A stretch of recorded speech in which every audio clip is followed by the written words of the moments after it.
Le changement à la tête du secrétariat général de la CAC, comme vous le constatez, a entraîné une petite période de flottement au niveau de cette institution qui a fait croire à certains partenaires que la CAC était débordée par la crise centrafricaine.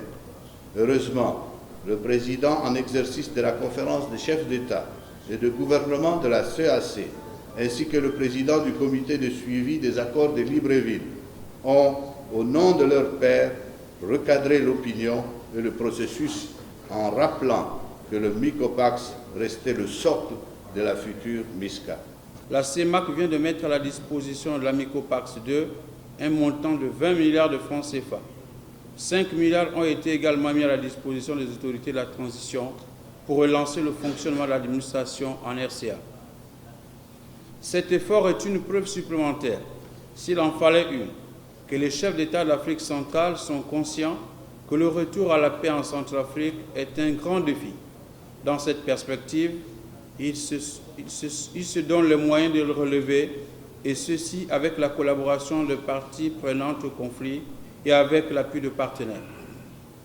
Vu la détérioration continue de la situation sécuritaire, les chefs d'État et de gouvernement de la CEAC, après s'être concertés autour du président en exercice de la communauté, ont décidé de renforcer immédiatement en effectifs et en matériel la FOMAC, actuellement déployée en République centrafricaine et constituant le socle de la MISCA. La FOMAC a été instruite de neutraliser d'urgence les forces négatives dans le pays. Je voudrais ainsi, à la fin de cette session, demander à nos experts d'accélérer la préparation de l'exercice FOMAC Congo 2014.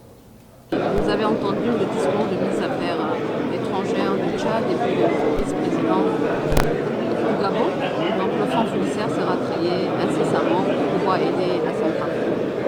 Est-ce que l'Union africaine est prête à envoyer des renforts en matière d'hommes dans ce qui est de la MISCA?